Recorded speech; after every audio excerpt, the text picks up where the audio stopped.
આજે આપણે જોઈશું જટિલ પેશીઓ. આજે આપણે જોવાનું છે જટિલ પેશીઓ 6.1.2.2. જો આપણે જટિલ પેશીઓની વાત કરીએ તો આપણને ખબર છે, આપણે એક સરળ પેશી અને જટિલ પેશી વિશે ભણી ગયા છે કે જટિલ પેશી એટલે તમે એવું કહી શકો કે એક કરતાં વધુ પ્રકારના કોષો. તમે એવું કહી શકો કે એક કરતાં વધુ પ્રકારના કોષો. આપણે સરળ પેશી વિશે આપણને ખબર હતું કે સરળ પેશીમાં બધા એક જ પ્રકારના કોષો હોય, જ્યારે આપણે અહીંયા શું કીધું છે, એક કરતાં વધુ પ્રકારના કોષો જ્યારે ભેગા બને અને તેનાથી બનતી પેશી, અને આવા બધા વિવિધ પ્રકારના કોષો ભેગા મળશે અને તેનાથી બનતી જે પેશી છે, આ પેશી જુદા જુદા પ્રકારના કોષોની બનેલી હોય અને ભેગા મળીને આપણે એવું કહીએ તો ચાલે કે એક એકમ તરીકે કાર્ય કરશે. એટલે તમે કહી શકાય કે વિવિધ પ્રકારના કોષો ભેગા મળીને એક એકમ તરીકે જો કાર્ય કરે તો તેવી પેશીને આપણે કેવી પેશી કહી શકાય? જટિલ પેશી કહી શકાય. આ જટિલ પેશીમાં મુખ્યત્વે આપણે એવું કહીએ તો ચાલે કે વાહક પેશીનો સમાવેશ થશે. જટિલ પેશીમાં મુખ્યત્વે વાહક પેશીનો સમાવેશ થશે. આપણી પાસે વાહક પેશીના એક્ઝામ્પલ, જો આપણી પાસે વાહક પેશીના એક્ઝામ્પલની વાત કરીએ તો આપણી પાસે વાહક પેશીના એક્ઝામ્પલ તરીકે આપણે જલવાહક અને આપણે અન્નવાહક લઈ શકાય. તો જટિલ પેશી એટલે ક્લિયર થઈ ગયું હશે. જટિલ પેશી એટલે એક કરતાં વધુ પ્રકારના કોષો ભેગા મળે ત્યારે એનાથી જે બનતી જે પેશી છે એ ભલે વિવિધ પ્રકારના કોષોની બનેલી હોય પણ ભેગા મળીને એક એકમ તરીકે વર્તશે અને કાર્ય કરશે. તો એવી પેશીને આપણે શું કહીશું? જટિલ પેશી કહી શકીશું. આ જટિલ પેશીમાં મુખ્યત્વે વાહક પેશીઓનો સમાવેશ થાય. એક્ઝામ્પલ તરીકે આપણે એને જલવાહક અને અન્નવાહક પેશી તરીકે લઈ શકીએ. આ જે વાહક પેશી છે, આ વાહક પેશી છે, આ પેશીઓની મુખ્ય લાક્ષણિકતા એ છે કે આ પેશીઓ પાણી, ખનિજ દ્રવ્ય, બરાબર, અથવા તો તમે એવું કહી શકાય વનસ્પતિ દ્વારા બનેલા પોષક દ્રવ્યો અને કાર્બનિક પદાર્થો, અને જે કાર્બનિક પદાર્થો છે, બરાબર, એ કાર્બનિક પદાર્થોના વહન સાથે સંકળાયેલી, કાર્બનિક પદાર્થોના વહન સાથે સંકળાયેલી. એટલે આપણે કહી શકાય કે આ જે વાહક પેશી છે એનું મુખ્ય કાર્ય પાણી છે, ખનિજ દ્રવ્ય, ખનિજ તત્વો બોલો, પોષક દ્રવ્ય અને કાર્બનિક જે પદાર્થો છે તેના વહન સાથે શું થયેલું છે? સંકળાયેલું છે. તો આજે આપણે જે જોવાના છે એ આજે આપણે જોઈશું જલવાહક પેશીની વાત કરીશું. આપણે જે જોવાના છે તે શાની વાત કરીશું? જલવાહક પેશી. જલવાહક પેશીની વાત કરીએ તો આ એક વહન પેશી છે. વહન પેશી એટલે આપણે હમણાં જ જોયું વાહક પેશી છે, જે પાણી, ખનિજ તત્વો, ખનિજ દ્રવ્ય, બરાબર, આ બધાનું શું કરશે? વહન કરશે. પણ આ એક એવી વાહક પેશી છે કે જે આપણે ખબર છે કે પાણી અને જે ખનિજ દ્રવ્ય છે એ ખનિજ દ્રવ્યનું વહન કરશે. પણ મોસ્ટ ટાઈમ બી યાદ રાખવાનું રહેશે કે જે જલવાહક પેશી છે એ મૂળથી પ્રકાંડ અને પર્ણ સુધી, મૂળથી પ્રકાંડ અને પર્ણ સુધી પાણી અને ખનિજ દ્રવ્યોનું શું કરશે? વહન કરશે. આપણે ઉપર જોયું કે પોષક દ્રવ્યો, કાર્બનિક પદાર્થો.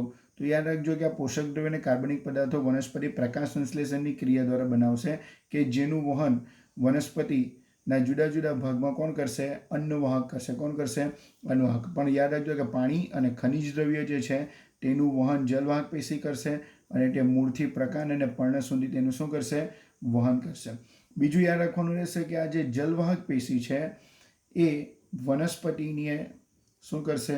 યાંત્રિક મજબૂતાઈ આપશે. વનસ્પતિને શું આપશે? યાંત્રિક મજબૂતાઈ આપવાનું કાર્ય કરશે.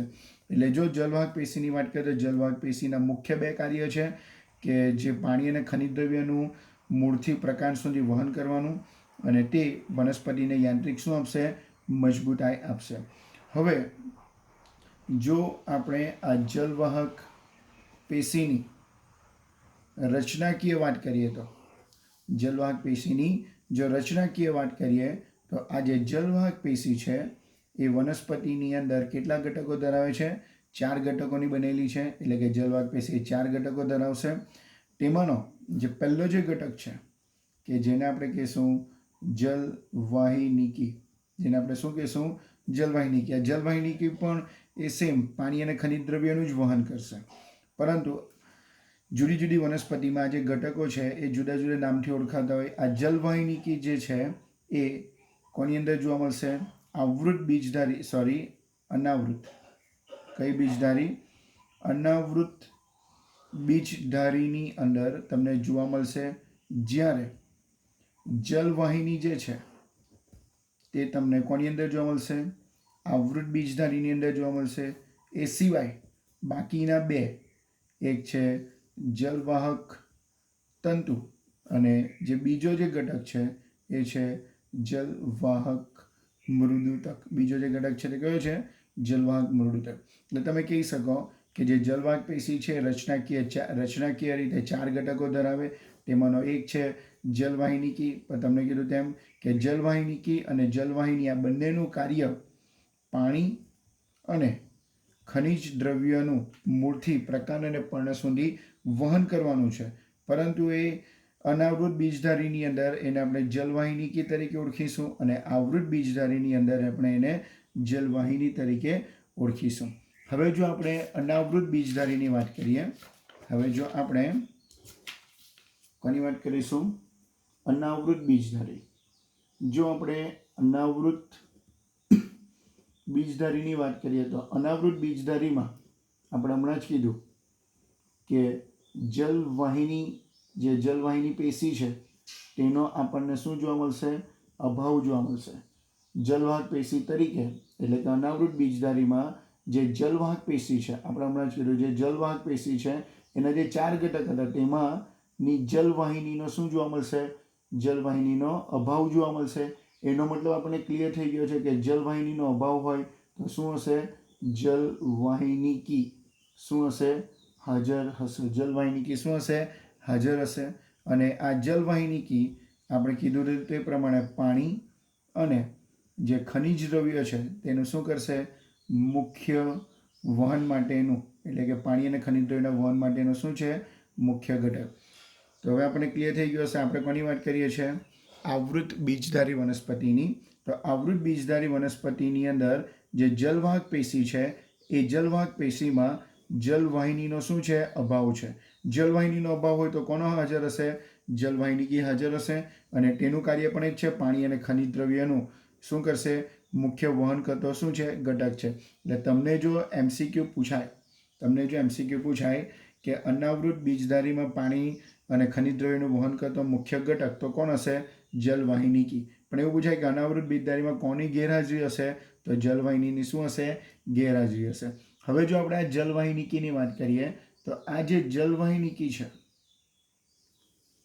બરાબર છે, આ જે જલવાહિનીકી છે તો સમજી લો કે આ જલવાહિનીકીનો આપણે એક એકમ ડ્રો કર્યો છે.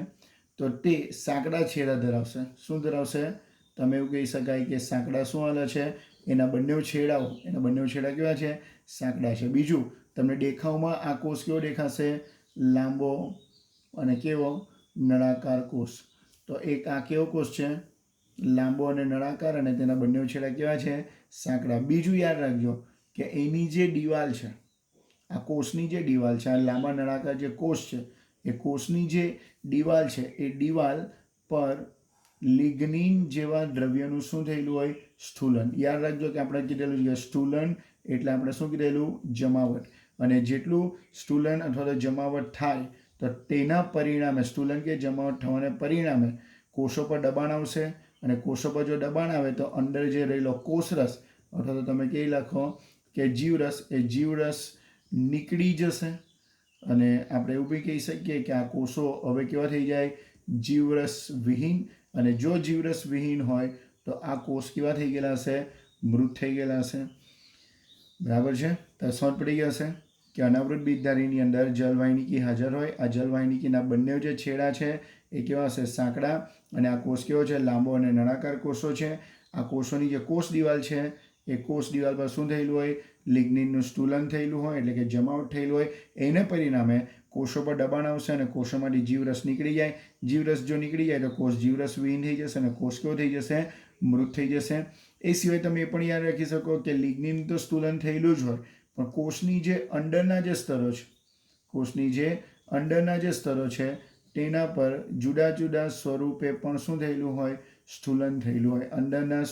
અંદર લિગ્નિન, કોષ પર તો લિગ્નિનનું સ્થૂલન, કોષની દિવાલ પર તો લિગ્નિનનું સ્થૂલન થયેલું હોય, પણ અંદર પણ શું થયેલું હોય, જુદા જુદા સ્થૂલન અંદરની દિવાલ પણ થયેલા હોય. હવે આપણે જોવાનું છે આવૃત બીજધારી. બરાબર. અનાવૃતની અંદર આપણે જોયું શું હતું, જલવાહિનીકી. હવે આવૃતની અંદર આપણને ખબર છે કે જલવાહિનીકીનો અભાવ હશે, પરંતુ કોની હાજરી હશે, જલવાહિનીની શું હશે, હાજરી હશે. આ જલવાહિની આપણને ટેક્સ્ટમાં પણ આપેલું જ છે ડાયાગ્રામ. અને આપણે જો જલ જોઈએ તો જે જલવાહિનીકી છે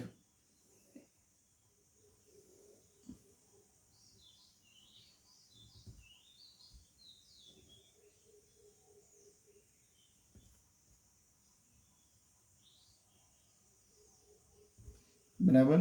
આ જે જલવાહિનીકી છે એ બી કેવી રચના છે, દેખાવ પરથી તમને ખબર હશે કે લાંબી કેવી રચના છે, નલિકામય રચના છે. પરંતુ યાદ રાખજો કે આ ઘણા બધા એકમોની બનેલી છે. આ લાંબી નળાકાર રચના છે, પણ એની અંદર શું આલે છે, આપણે એવું કહીએ ચાલે કે ઘણા બધા શું છે, એકમો. અને એ જે એકમોની બનેલી છે, ઘણા બધા જે એકમોની બનેલી છે એને તમે કહી શકાય જલવાહક ઘટકો. એટલે તમને ક્લિયર થઈ ગયું હશે કે આ જે જલવાહિની છે એટલે કે આવૃત બીજધારીમાં જલવાહિની હાજર હોય. આ જલવાહિની દેખાવથી તમને કેવી દેખાશે, એક લાંબી નલિકામય રચના દેખાય. અને એ લાંબી નલિકામય રચના એ ઘણા બધા જલવાહક ઘટકોની બનેલી હોય. અને સેમ કે આ જે દરેક ઘટક છે, જે દરેક ઘટક છે, દરેક જલવાહક જે ઘટક છે એની દિવાલ પર આપણે કહીએ ને કે એની દિવાલ કેવી હોય, લિગ્નિન યુક્ત દિવાલ. એનો મતલબ ખબર હશે એના પર લિગ્નિનનું શું થયેલું હોય, સ્થૂલન થયેલું હોય. સ્થૂલનના પરિણામે એના પર દબાણ આવશે ખરું, પરંતુ આ દરેક ઘટકની જે મધ્યમાં વાત કરીએ તો મધ્યમાં શું હશે, વિશાળ અવકાશ હશે. એટલે મધ્યની વાત કરીએ તો એનો જે દરેક ઘટક છે એની દરેક દિવાલ પર શું થયેલું હોય, અહીંયા લિગ્નિનનું સ્થૂલન થયેલું હશે, પણ વચ્ચે શું હશે, જગ્યા હશે. કે વચ્ચે જે જગ્યા હશે તેને તમે શું કહી શકાય, અવકાશ. આવા ઘણા બધા એકમો ભેગા મળીને શાની રચના થયેલી હોય, જલવાહિનીની થયેલી હોય. ખબર પડી આટલું? હવે જો આગળ જઈએ તો જે જલવાહિનીના જે કોષો છે તેના પર આપણે હમણાં જ કીધું કે લિગ્નિનનું સ્થૂલન થયેલું હોય એના ઘટકો પર. તો સ્થૂલનના પરિણામે એ કેવા થઈ ગયા હોય, જીવરસ વિહીન થઈ ગયા હોય. સ્થૂલનના પરિણામે અંદર જીવરસ શું હશે, જીવરસ રહેલો હશે નહીં. બરાબર છે. અને જીવરસ જો ના રહે તો એ કોષો પણ કેવા થઈ જશે, મૃત કોષો થઈ જશે. તો આપણે એક વખત રિવિઝન કરીએ તો અનાવૃત બીજધારીની વાત કરીએ તો અનાવૃત બીજધારીની અંદર જલવાહિની પેશીનો શું હશે, અભાવ. જો જલવાહિની નહીં હશે તો જલવાહિનીકી હાજર હશે. બંનેનું કામ તો સેમ જ હતું, જલવાહિનીકી બોલો કે તમે જલવાહિની બોલો, બંનેનું કામ સેમ છે. પાણી અને ખનિજ દ્રવ્યોનું શું કરવાનું છે, વહન કરવાનું છે. હવે જો આપણે આની અંદર જલવાહિનીકીની વાત કરીએ તો જલવાહિનીકીના બંને છેડા કેવા છે, સાંકડા છે. દેખાવમાં કોષ કેવો દેખાય છે, લાંબો અને નળાકાર કોષો દેખાય. એ કોષ પર લિગ્નિનનું સ્થૂલન થયેલું હોય. સ્થૂલન થવાના પરિણામે જીવરસ ત્યાંથી નીકળી જશે. એટલે જીવરસ વિહીન અને આવો કોષ કેવો થઈ જશે, મૃત થઈ જશે. ઇવન એના જે બહારની દિવાલ પર લિગ્નિનનું સ્થૂલન હોય, જ્યારે અંદર જુદા જુદા પ્રકારના શું થયેલા હશે, સ્થૂલન થયેલા હશે. જો આપણે આવૃત બીજધારી વનસ્પતિની વાત કરીએ તો આવૃત બીજધારી વનસ્પતિની અંદર જે પાણી અને ખનિજ દ્રવ્યોનું જે વહન કરતો જે ઘટક છે તે કોણ છે, જલવાહિની છે. આ જલવાહિની બી લાંબો અને નળાકાર છે, પરંતુ આ જલવાહિની ઘણા બધા જલવાહક એકમોનો બનેલો હોય. આ દરેક જલવાહક એકમોની દિવાલ બી કેવી હોય, લિગ્નિન યુક્ત જ હોય, પરંતુ એના વચ્ચે શું હશે, અવકાશ જોવા મળશે. વચ્ચે મધ્યમાં શું જોવા મળશે, અવકાશ જોવા મળશે. આ જલવાહિનીના જે કોષો છે એ પણ કેવા થઈ જશે, જીવરસ વિહીન. અને જો જીવરસ વિહીન હોય તો આપણે એવા કોષોને શું કહી શકાય, મૃત કોષો કહી શકાય. હવે જો આપણે વાત કરીએ તો આ જે જલવાહકના જે ઘટકો હતા, આપણે જે હમણાં કીધું ને કે જલવાહિની, તો એ જલવાહિની શાની બનેલી છે, ઘણા બધા જલવાહક ઘટકોની બનેલી છે. પણ આ જે જલવાહક ઘટકો છે એ દરેક જલવાહક ઘટકોમાં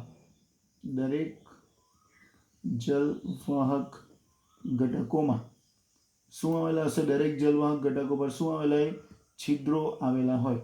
અને આ દરેક છિદ્રો, એક જલવાહક ઘટકનું છિદ્ર બીજા જલવાહક ઘટકના છિદ્ર સાથે આપણે એવું કહીએ તો ચાલે કે આંતરિક રીતે એક છિદ્ર, એક જલવાહક ઘટકનું છિદ્ર બીજા જલવાહક ઘટકના છિદ્ર સાથે આંતરિક રીતે શું થયેલું હોય, જોડાયેલું હોય. આ તમારે યાદ રાખવાનું રહેશે કે જે જલવાહિની છે એ જલવાહિનીના જે જલવાહક ઘટકો છે એ દરેક ઘટકોની ઉપર શું આવેલા હોય, છિદ્ર આવેલા હોય. તો આ એક છિદ્ર બીજા ઘટકના બીજા છિદ્ર સાથે શું થયેલું હોય, જોડાયેલું હશે, છિદ્રો દ્વારા જોડાયેલું હોય. હવે આપણે જોઈશું કે જલવાહક ઘટકના જે 4 ઘટકો હતા, જલવાહક પેશીના જે 4 ઘટકો હતા તેમાંનો ત્રીજો ઘટક એટલે તમે કહી શકાય જલવાહક તંતુ. ત્રીજો ઘટક એટલે તમે શું કહી શકાય, જલવાહક તંતુ. તો યાદ રાખજો કે આ જલવાહક જે તંતુ છે એ મોસ્ટ ટાઈમ યાદ રાખજો ખૂબ જ સ્થુલિત દિવાલ ધરાવશે. શું ધરાવશે, ખૂબ જ સ્થુલિત દિવાલ. સ્થુલિત એટલે તમને ખબર છે સ્થૂલન એટલે કે એના પર થયેલી જમાવટ. તો એ ખૂબ જ શું ધરાવશે, સ્થુલિત દિવાલ ધરાવશે. બીજું કે આ જે જલવાહક તંતુ છે એના પર જો સ્થૂલન થયેલું હોય અથવા તો આપણે એવું કહી શકાય તો ચાલે કે એનો જે કેન્દ્રીય જે ભાગ છે એટલે કે જે વચ્ચેનો ભાગ છે એના પર જે અવકાશ એટલે કે મધ્યમાં જે અવકાશ પોલાણ એ કેવું છે, નહિવત છે એટલે કે ન બરાબર રહેશે. અને આ જે પડદાયુક્ત અથવા તો જે આપણે કહીએ ને કે જલવાહક તંતુ જે છે એ પટલયુક્ત અથવા તો પટલ કેવું છે, વિહીન છે. એટલે પડદાયુક્ત અથવા તો તમે કહી શકાય કે કેવી રચના છે, પડદા વિહીન રચના છે. બરાબર, પડદાયુક્ત અથવા તો તમે એને પડદા વિહીન રચના પણ કહી શકો. હવે આપણે જોવાનું છે જલવાહક મૃદુતા કે એનો ચોથો ઘટક છે. જલવાહક મૃદુતક એનો કયો કેટલામો ઘટક છે, ચોથો. તો જે જલવાહક મૃદુતક છે આ તમારા માટે મોસ્ટ ટાઈમ પી રહેશે કેમ કે અહીંયા લખ્યું છે કે આ એક એવો જલવાહક મૃદુતક કોષો છે જે જીવંત છે. કેમ કે એના પર આપણે જોઈશું તો સ્થૂલન કંઈક આવેલું હોતું નથી. જો સ્થૂલન થયેલું હોય લિગ્નિનનું તો જીવરસ બધો નીકળી જશે અને એવા કોષો મૃત થઈ જાય. જલવાહક જે મૃદુતક છે જીવંત છે. બીજું યાદ રાખવાનું છે કે પાતળી દિવાલયુક્ત છે. જીવંત અને કેવા કોષો છે, પાતળી દિવાલયુક્ત કોષો છે કે જે દિવાલ શાની બનેલી છે, સેલ્યુલોઝની બનેલી છે. આ યાદ રાખવાનું રહેશે. અને તે ઉપરાંત એક મહત્વનું કાર્ય જલવાહક મૃદુતકનું છે કે જે આપણે કહેતા ચાલે કે સ્ટાર્ચ, ચરબી અને જે ટેનિન છે એવા દ્રવ્યોનો ખોરાક સ્વરૂપે એ શું કરશે, સંગ્રહ કરશે. એવા દ્રવ્યોનો ખોરાક સ્વરૂપે શું કરશે, સંગ્રહ કરશે. તો હવે આપણે બીજા 2 પોઈન્ટ પાછળ જોઈ લઈએ કે જલવાહક તંતુ આપણે કીધેલું કે જે જલવાહક પેશી છે તો તે 4 ઘટકોની બનેલી. જલવાહક જે 4 ઘટકોમાં જલવાહક તંતુ, જલવાહિની, જલવાહક તંતુ અને જલવાહક મૃદુતક. તો આપણે જે જલવાહક તંતુની વાત કરીએ તો એ ખૂબ જ સ્થુલિત દિવાલ ધરાવશે એટલે એના પર ખૂબ જ જમાવટ હશે. જમાવટને કારણે આપણે એવું કહીએ તો ચાલે કે એના મધ્યમાં કેન્દ્રીય અવકાશ કેવો હશે, નહિવત હશે. અને આવા જે કોષો છે પટલયુક્ત કે પટલવિહીન એટલે પડદાયુક્ત કે પડદાવિહીન હશે.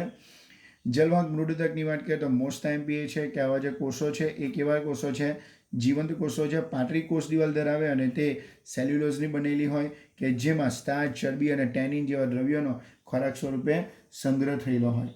હવે આપણે એવું કહીએ તો ચાલે કે આ જે જલવાહક પેશી છે એમાં પાણીનું, જલવાહક પેશીમાં પાણીનું કેવું વહન થશે, અરીય વહન. અરીય એટલે આપણને ખબર છે કે એ મૂળથી ક્યાં સુધી જવાનું છે, પ્રકાંડ અને પ્રકાંડ અને પર્ણ સુધી જવાનું છે. અને આ જે અરીય વહન છે એ અરીય વહન એ જલવાહક પેશીમાં આવેલા મજ્જાસુના મૃદુતક કોષોને શું છે, આભારી છે. હવે આ જે આવ્યું ને કે મજ્જાસુના મૃદુતક કોષોને આભારી છે તો યાદ રાખજો કે આપણે આની અગાડી મૂળ અને પ્રકારના છેદ જોવાના છે. એ અકોર્ડિંગ ટુ પેજ નંબર 91, 92 પર આપેલું છે. ત્યારે આ ટોપિકનું ડિસ્કસ કરીશું. પણ એટલું યાદ રાખજો કે પાણીનું જે અરીય વહન થાય બરાબર કે જે મૂળથી પ્રકાંડ અને પર્ણ સુધી એ વહન થવા માટે કોણ જવાબદાર છે, મજ્જાસુ. એટલે કે મજ્જાસુ એટલે તમે કહી શકો કે મધ્યમાં આવેલા જે મૃદુતક કોષો છે બરાબર એ આપણે પેલા જે છેદો જોઈશું, મૂળનો છેદ, પ્રકાંડનો છેદ, તો તેમાં આપણે ડિટેલમાં જોઈશું. હવે જો આપણે વાત કરીશું તો જે પ્રાથમિક જલવાહક જે છે એના 2 પ્રકાર છે. હવે પ્રાથમિક એટલે આપણને ખબર હશે કે જે જીવનના શરૂઆતમાં જે પહેલો વિકાસ પામે એને આપણે કયું કહીશું, પ્રાથમિક કહીશું.